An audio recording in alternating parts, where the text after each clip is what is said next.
Donc si par exemple tu vois un mec de 100 kg, d'un mètre 92 qui fait 6% de gras, il est dopé.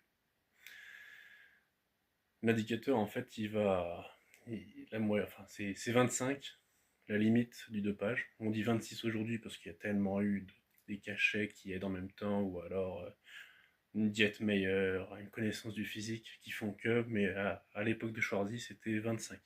Il avait indice 28. Ronnie Coleman, 33. Après, il y en a, ils sont encore plus déchirés, qui sont au-delà. Mais donc, naturellement, tu peux aller au max à 24, 25, voire 26, si vraiment tu as une génétique de malade. Mais quand ton indice ton FMI, ton Fat Free Max Index, donc ton indice de free fat, voilà, de masse, donc en fait ton indice de gras par rapport à ton body, par rapport à ta taille, est trop faible par rapport à ton poids, par rapport à ta taille. Donc si tu es en surpoids par rapport à ta taille, mais que ton indice de gras est trop faible, il y a de très fortes chances que tu sois dopé.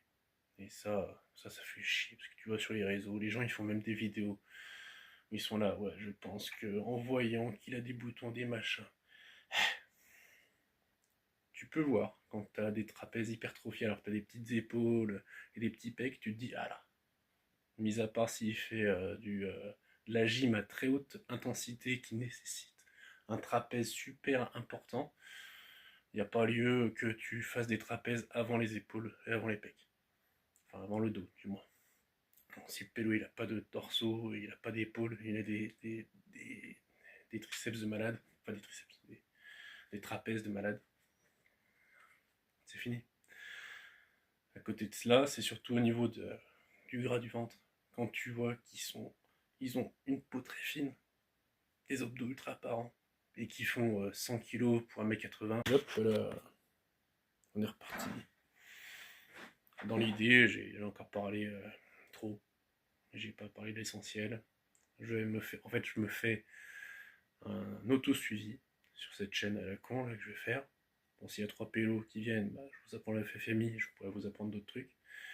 Mais c'est pour moi. Je me fais un petit tableau de bord, un petit journal de bord de ma propre conquête du God Body, du Body Godding. Je sais pas si ça se dit, mais on verra après par la suite. Mais donc en gros, j'estime que le Henri Cavill a un God Body et je veux le même. Mais à ma taille. Parce que lui, je sais pas, je crois qu'il fait 1m80, je regarderai. Je mettrai un truc là, là, là, là. Je sais pas si je peux faire un montage avec cette merde. Mais bon, je vais faire ça. Du coup, 3 mois pour avoir son body, mais à ma taille, donc, proportion, en essayant d'être à 100 kg. J'ai pas envie de passer sous les 100. Je suis ectomorphe, je suis maigre de base. Je fais 66 kg à 18 ans. Repasser à chaque fois sous les 100 kg, c'est un malaise. C'est une horreur. C'est indescriptible comme ça fait mal. Du coup, j'aimerais bien rester au-dessus de 100 kg. Mais tracer des abdos. Que même sans... Enfin bon, bref. Vous voyez qu'il y a beaucoup de travail à faire. Hein. C'est à chier. Mon corps est à chier. Faut se juger nous-mêmes. On a le droit de s'en foutre de la vie des autres. Ça, c'est mon avis à moi. Il faut s'en foutre de la vie des autres. Par contre, il faut pas s'en foutre de notre propre body. En fait.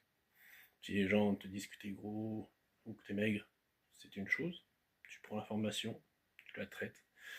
Par contre, toi-même, ne t'auto-persuade pas que tu es bien. Bah, bref.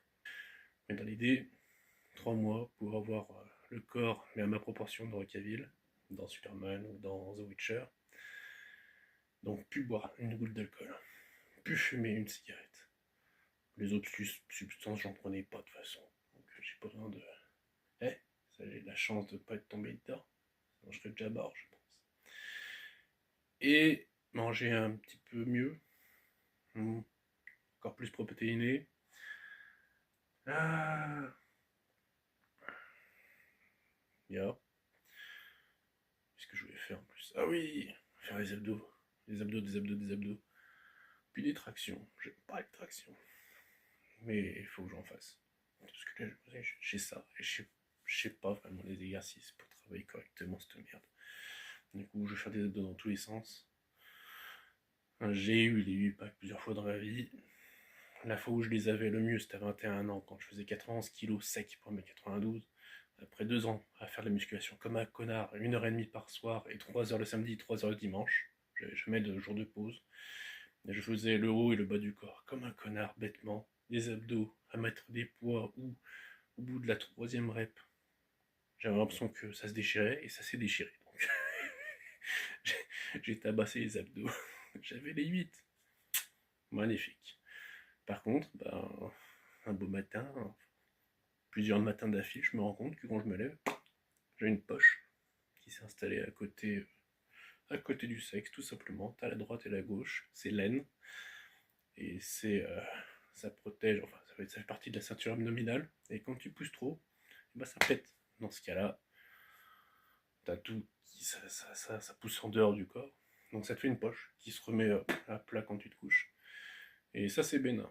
En une, en une après-midi, c'est bon, tu vas sur le billard, tu te réveilles, nickel. Par contre, t'as 4 mois sans sport et 1 an sans abdos. Parce qu'en fait, on te recoue à l'intérieur.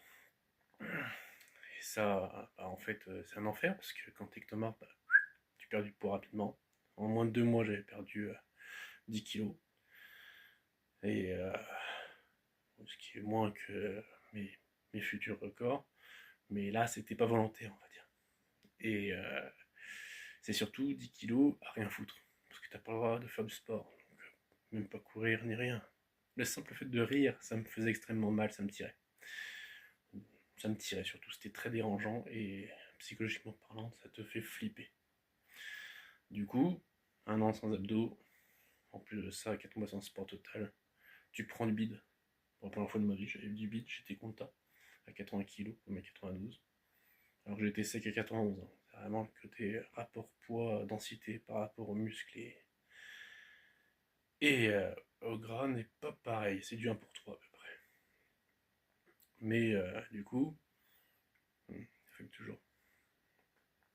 Moi, j'ai été traumatisé des abdos. Il m'a fallu à peu près 7 ans de souvenirs quand on avait parlé de par le passé que je m'étais remis. On m'avait demandé ça fait combien de temps.